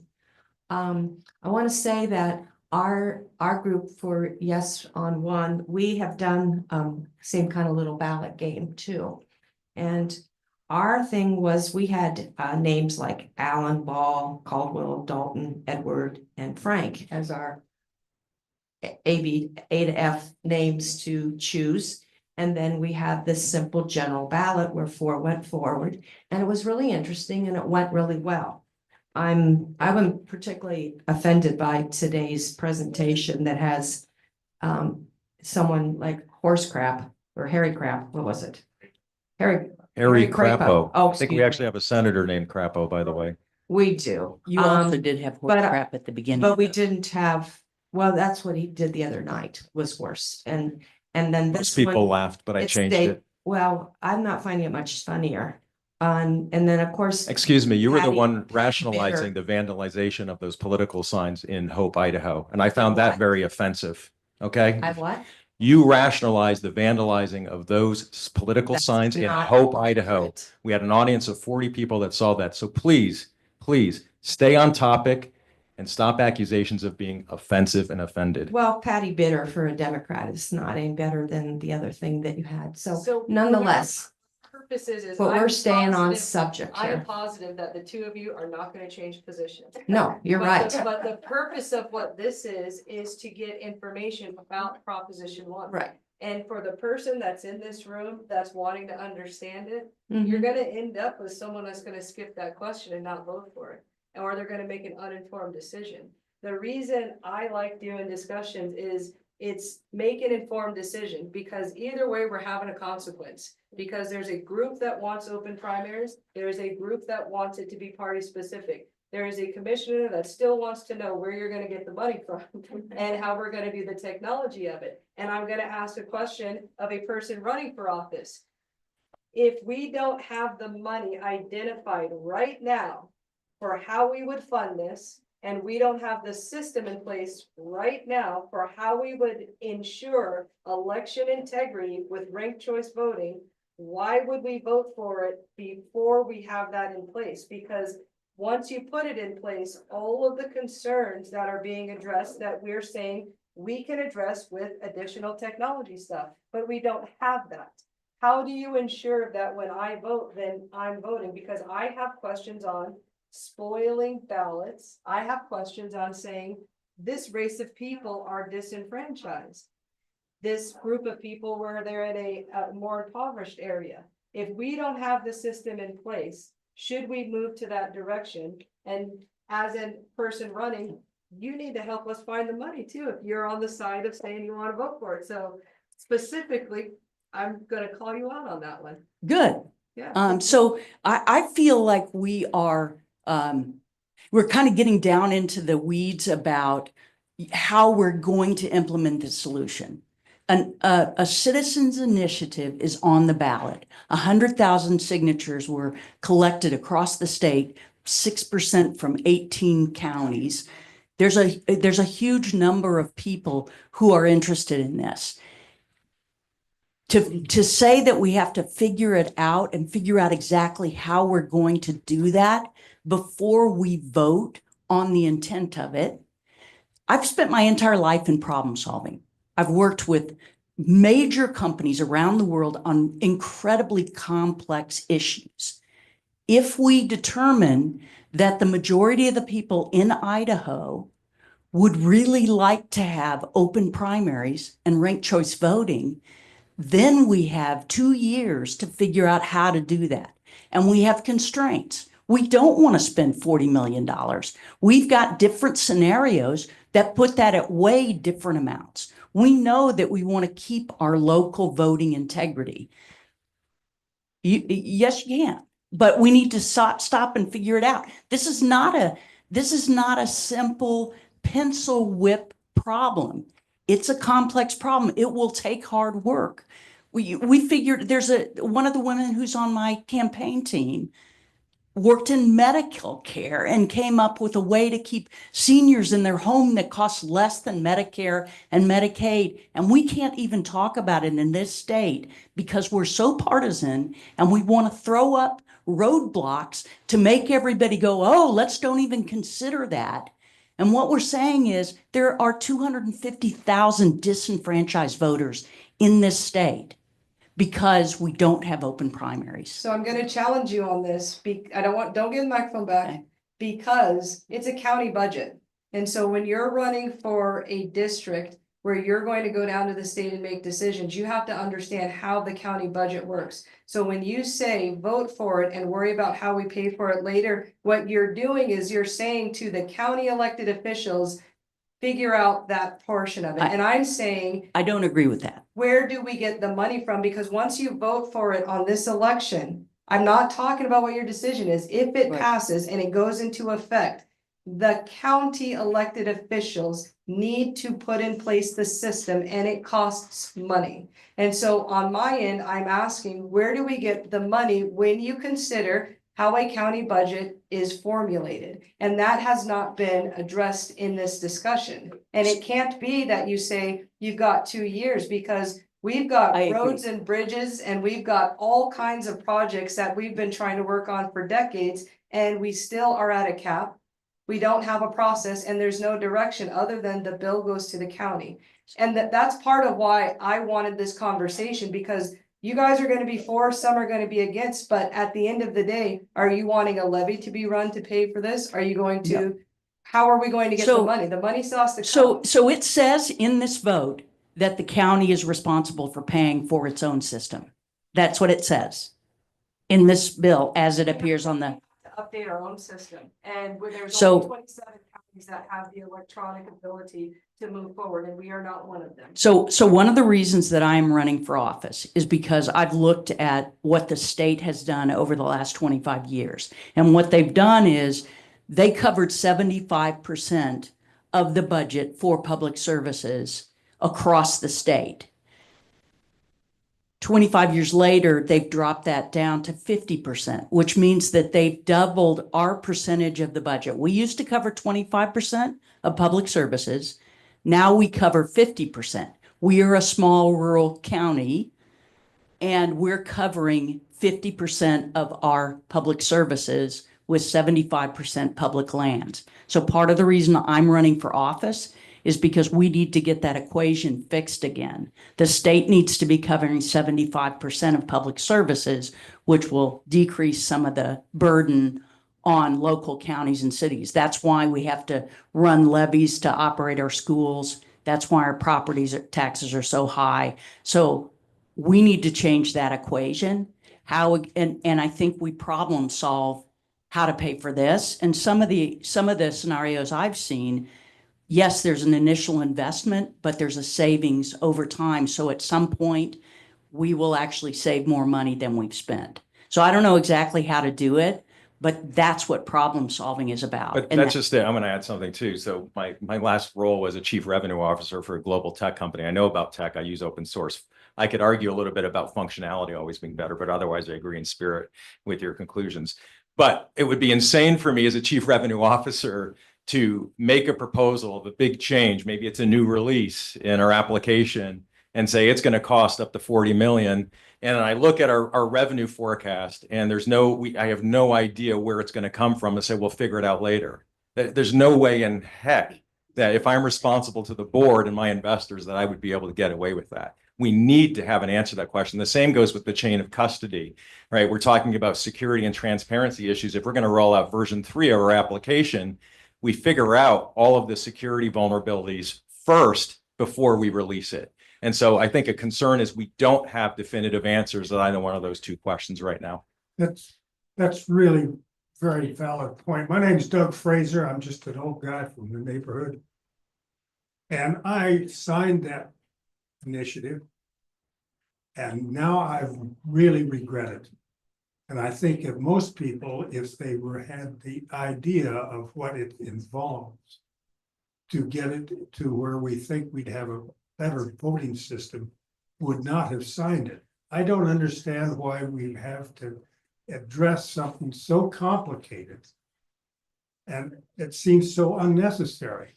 Your points about changing the taxing program and that, very valid, that I'd support that 100%. But that's wishful thinking. That probability of that taking place is remote. The probability of us being able to embrace this system and pay for it, as a taxpayer, I think it's just ludicrous. There's simpler ways to accomplish getting our votes counted than to go through this. Why do we have to have ranked voting? Why is that even part of this whole program? That seems to be complicating the whole thing. I think the initiative was presented without full information and was misleading. That's my point. Thank you. I'm gonna go to the Wellies online because they put their hand up again. Yes, first of all, we can't see the audience or anybody there at all. All we're looking at is a blue screen with print. You don't like seeing his jungle primary? I loved his presentation, but could we see the audience? Anyway, I can't see, thank you. I cannot see, could not see the people out there. I don't know who the woman was, who's the candidate. But she stated change is good. No, hope and change got the middle class where it is today. Change is not always good, especially change without a plan to pay for it. And I want to thank Clerk Rosedale for his civil and excellent presentation. You, Diane. So one quick point that comes to mind is when we're talking about money. You know, I've seen the state wasting so much money on this. When Labrador took this to court, 3 times and lost all those, or one lost 2 and one's deferred. It's like, talk about money. That's a huge waste. I'm really annoyed with the state wasting money, and we should be seeing more of it to benefit the people. So there's wells to be tapped. I'm not sure how all this works, but I think it is the right thing for the right time. And again, I just want to point to the fact that I think people are energized for an election, and let's just, let's see how this vote goes. We did the homework. We did the work. This is our right to put this on the ballot. And we're trying our best to give it people good reason to understand why this should be a yes. So the numbers will come on this. This doesn't go through anything special, but yes or no. And we'll see where we're at, and then we'll go figure out the money. I don't think the exaggerate that's been said, that's been greatly exaggerated, the numbers that are being tossed. And again, I just say, look at the money that's been wasted. And just, this is a people's opportunity to speak. So let's see that. I'm glad thank you. I'm glad you brought up money, and I didn't bring that as part of the presentation because I wanted to keep things as objective as possible, and I'll aim to still do that with this question or challenge to everybody in this room. Has everybody looked at the Secretary of State's sunshine reporting on the funding of Proposition 1? Nobody here has, including the proponents? You guys know where the funding's coming from for Prop 1? Well, there's many people that are We're the biggest donating. donors. We're the biggest. There is a good progressive think tank, like most any of these kind of things that happen. Which donating. Whatever name you put up there last week when I went over to the presentation at Hope. Don't get it. And well, that's what he's saying. So I looked it up, and I thought I looked at people that were on the board, and I read some things about them, and I thought it was really good. So I don't have my notes on that. Okay. But I just encourage everybody to go to sure. the Secretary of State website and look up the sunshine reporting to see where the funding is coming from. There's a lot of talk about representing the people. And so I think it's important when we're talking about representing the people that we look where funding is coming from on both sides. What is it called? What's the Secretary of State, if you Google the PAC, Unite America. So when we're talking about how much it's going to cost, right now, the Secretary of State and the counties and the election systems aren't exactly clear what they're going to do, what's going to be required. So Stephen, being a financial analyst, how would you budget if you don't even know what you have to do yet? Or if you don't know what the mechanisms are? How do you put a number on that? Can you put a number on that? That's the problem. We are all done with the budget for next year. And so that's part of what I would like to know is how many of you guys know how the county budget works? You guys know where we are county budget wise? How many times have we opened contingency in Bonner County before we've even gotten to the next fiscal year? And so when I say where is the money coming from, as a county commissioner, even if I said, you know what, 100%, I want to vote for this. You cannot ask me as a commissioner to vote for something where you don't tell me where I'm going to get the funding from, because you're putting the cart before the horse. And every last one of you that want it or don't want it have a strong position. And I, as a commissioner, am here to ask you, if you want to move forward with it, if you don't come with where I get the money from, because what happens is we are not increasing our budget. That's not how the county budget works. I'm going to take something from somewhere in order to do this. It doesn't matter if you think it's a fantastic idea. There are roads that are not repaired that are a fantastic idea that we repair, but we don't have the funds to do it. And so fiscal responsibility requires me to ask those of you, because if you want me on board as a commissioner with something, I've got to ask the hard question. I'm going to keep repeating the question on not just where do I get the money, but equally, which also hasn't been really dialogued on, is election integrity has been a foundation in Bonner County. We have elected a county clerk that I have not seen anybody come forward with an issue with.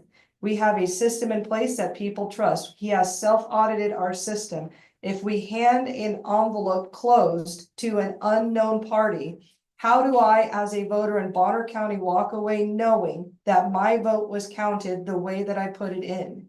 And so those are not questions on party lines. Those are questions on simple voting, simple democracy, and financial planning. And as an elected official who is handed the gift of, if this is a yes, we have to come back and figure it out, because I don't have the luxury. And if you watch our state office, things don't move quickly. You can say we should have all the money in the world from all these public lands come right down to Bonner County. It has been said year after year, and the money has not ended up here. And so I will have to pull something from somewhere critical in order to do something. And my question is still valid. Why would I make a decision to do that, and how, with no answer of how to pay for it? And I want to go to Diane, because they raised again, and then to Ms. Larson. After that, she popped her computer open, so she must have some information for us. Diane? And anybody, jump in and tell me where to get the money from, because it's going to be hard. We've already done the budget. We've already opened the budget. We've got costs that are exponential. And for our community, for everybody that had a concern over us doing our culvert, that cost over $1 million. And we had to go and get grants for that. And so there were still things that weren't done during the time that we put that culvert in for the county. I have to know where you want me to take money from. Diane? It's Dan this time, Asia. Thank you very much for allowing us to speak, or again. Clerk Rosedale already mentioned it in passing here, that this plan has no mention of where they or how they intend to fund this. The plan is incomplete. An incomplete plan is basically a Ponzi scheme or a shell game. They're promising you one thing, and they don't know how they're going to get you there. It's like California's train to nowhere. Millions and millions of dollars spent on track and concrete and buildings, and nothing rolling on the stock. And like Diane said, once we've paid for that stock, if we do like Alaska and say, hey, we don't like this, and we get rid of it, then we got to pay to reinstitute the system we had before. It is a farce being perpetrated on the public, both Democrat and Republicans. It is mind-boggling that anybody would come up with this. If a party wants to vote Democrat, let them vote Democrat. If they want to vote Republican, let them register Republican. If they don't want to vote Democrat or Republican, vote independent. But when that independent person says that they want to have a voice in the Democratic or the Republican Party, they simply have to enroll within that party. After that election, they can withdraw. That's simple. Far simpler than this scheme that's being foisted on us as voters at this time. I'm really, this almost borders on criminal. So I'm going to let it go at that because I'll get wound up. Thank you. Thank you.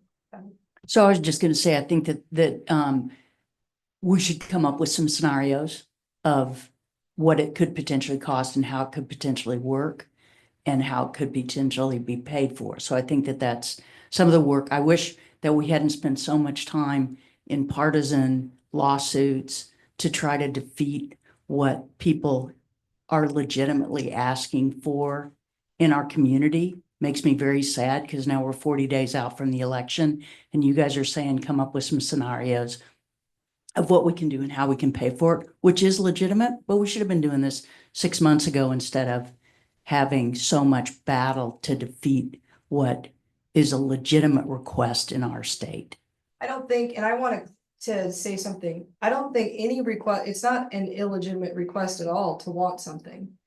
However, once you want something and you want to foist a responsibility on others, which there's a huge weight on the county elected officials if this passes, there's a huge weight on the taxpayers in Bonner County if this passes.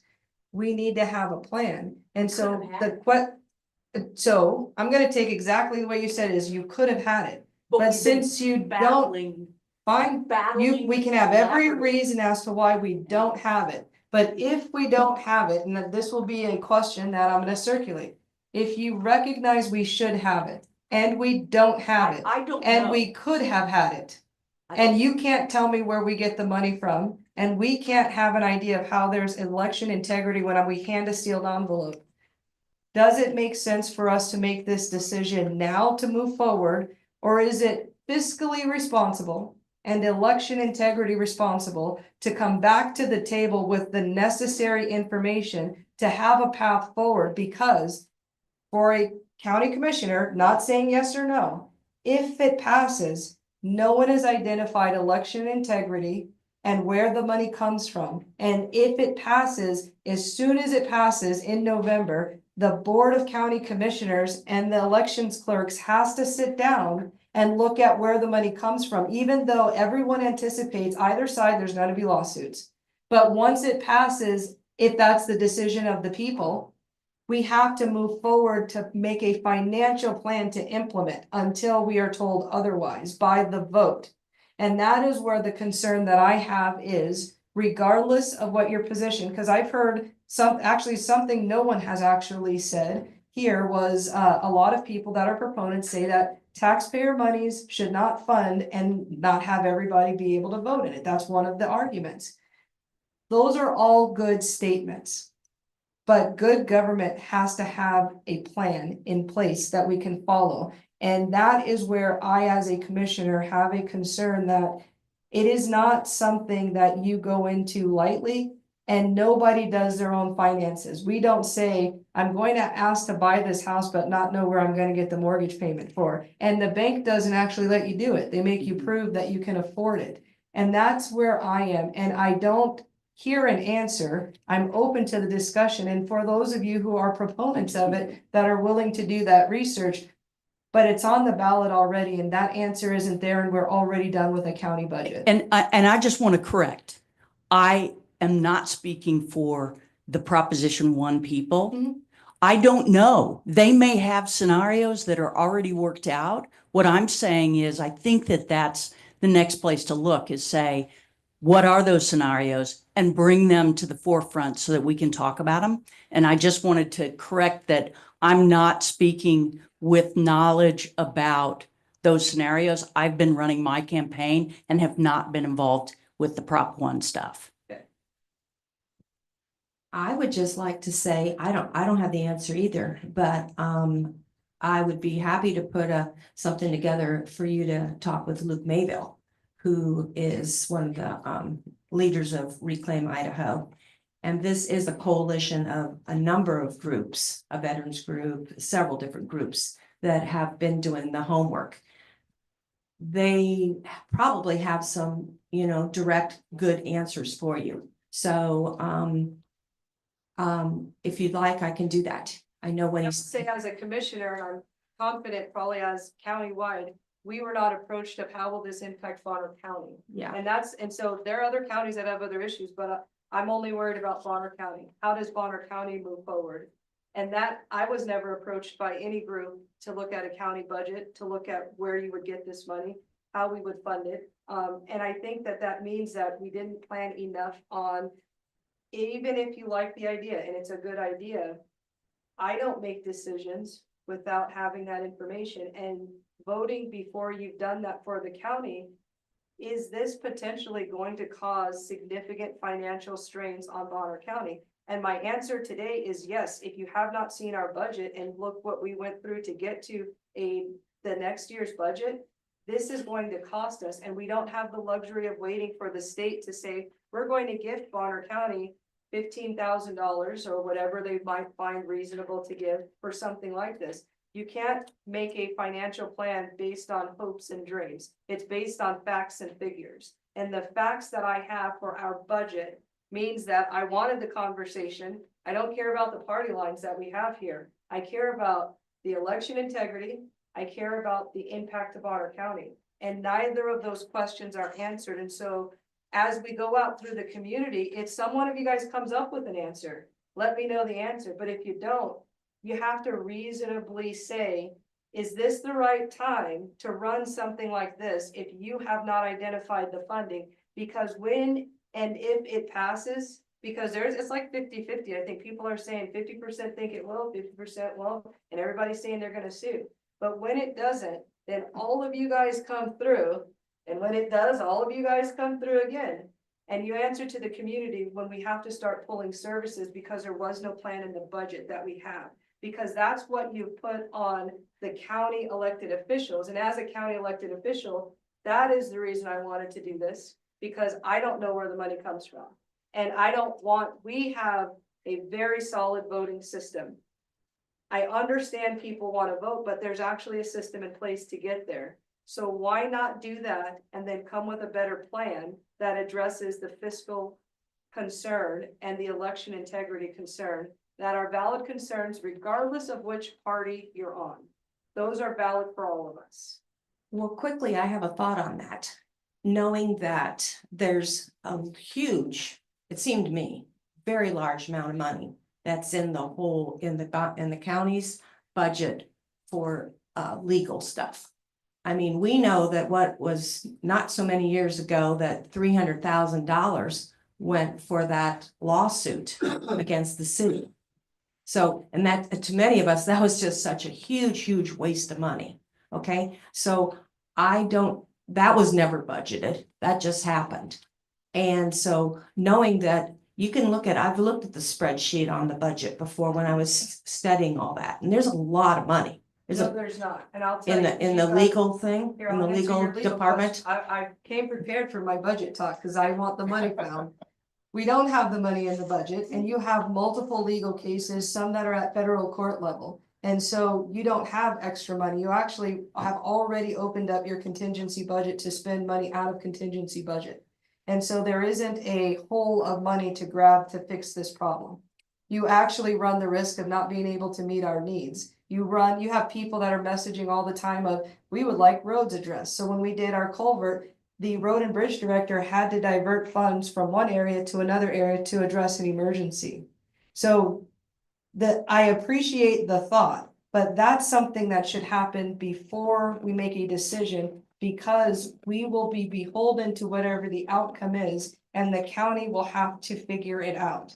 And the county will be obligated by statute, which means your road that somebody's been waiting for 20 years to get paved may not be getting paved if we have to pull money. That is the issue. And it's a valid thing. And I understand that people are saying you guys were arguing back and forth on putting it on, but nobody came to the county to say, where's the money coming from? Sure, Clerk Rosedale, do you have extra bag of money somewhere that we can pull out for?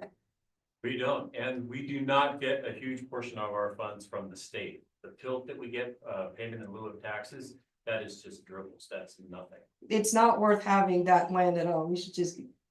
Anyhow, that's a whole nother issue. So Maybe there's an answer, and if you'd like me to, Well, but. my question still is the same. Why are we I'm voting before we have the answer? That is my Well, there may question. be the answer, we just don't have it in this room at the moment for you. So if, Mayville he was born and raised in Sagal, his mom lives there, she's a Bonner County individual. And he's coming to town, I'd like to set up a meeting. with you Well, we guys. can do How's that, and I Maybe. appreciate I that can't you, promise. that's fine, and I appreciate that you accept that we don't know the answer. I don't know the answer. And that we You don't, I didn't push this on the ballot because I don't know where the money comes from, for one. But I appreciate that the candid nature of understanding that we have not two questions that have not been answered. And the question is, how do you move forward? Because those are critical questions for what this will do to Bonner County and the state as a whole. And if we don't have those answers, but it's already on the ballot, the question of the day is, why would you vote to move forward if you can't answer those two critical questions? Democracy. So my answer to that is the process has to go both. If I said I agreed with you for democracy, it will not change that it costs money. It's democracy is not free, just like freedom isn't. And so it still requires a check. So No, I get it. all of the Proposition 1 people are gonna send Bonner County a donation for it, is what she just said. On Well, record. I'm sitting on the Bonner County Republican Central Committee, and I have a responsibility not just to both hear your point and to do something about it, because I agree with you completely on the awkwardness and sometimes inappropriateness and generally bad way that the state funds the counties. And the whole issue of what state money comes in and does what is a big problem, and we need to sort that out, and no one seems to be talking about it. And I'm not sure how I, as a brand new voice in the mix, can look at that, but you need to have some support with that. And I'm on your side with answering that question. How do we get more county money? How do we get more state money to the county to handle the various things? Secondly, these problems are intertwined, and you're critiquing from your perspective when we're trying to untangle a whole ball of yarn with lots of interlocking things. Because part of the political question is the reason for the people wanting to change this is because the Republican Party has been so closed, so controlled by a small coterie of folks at the top. That's become increasingly annoying, especially to moderate Republicans who can't get their voices heard. And this is the result of that. If we didn't have that kind of abuse of power within the Republican Party, we wouldn't probably get to this fix. And this is a fix for that, and it doesn't come with an answer about the money. But it raises the question on a larger scale, and I promise to work to do what I can with you at the Bonner County level, at least, to say we need to get a better way for the state to address these kinds of issues. I hear you, but one of the things that you're saying is that political indifference is making a significant impact on taxpayer dollars because of party issues. And is that where that issue belongs? Or do you guys need to strengthen parties and deal with that outside of it and allow the party to be their party? And if you don't like Bonner County Central Committee, then you work to change it, which you did. You won your seat as precinct committeeman. Right. But do you, as a precinct committeeman, owe it to the people you represent to ensure fiscal responsibility of Bonner County when you make a decision? And if you sit there and tell me you don't know where I'm going to pay for Proposition 1 as county government, should we actually be proponents of it if you don't have a fiscal plan for me to implement it? Because once it gets voted on, you have put me in a financial crosshair with zero plan based on political indifference. I hear you. Yeah, work on it. Good, good. That you have an open mind. I ran for office. I'm Sarah Neff and I'm working on the campaign against ranked choice voting. And I think we all want more transparency in our elections, and that's what everyone's saying is they want. But part of transparency is being open with everything, the whole plan, and you can't tell the voters the whole plan if you don't know the whole plan. If you don't know where you're gonna get money from or everything, you can't tell them the whole plan. And I think we've already seen that being completely transparent with the whole plan has not been part of the proponents of part of Prop 1. As this gentleman right here just said that he had voted or he had signed the ballot initiative and now he regrets it because he was not told the whole plan. So I think as being transparent, if people want something, and we want someone to vote on something, they should know the entirety of it, all the pieces that belong to what they are voting on. Yeah, and then. Okay, so some of this conversation reminds me of a conversation at the national level where you will know what is in it after you vote for it. And I think that was Nancy Pelosi's comment.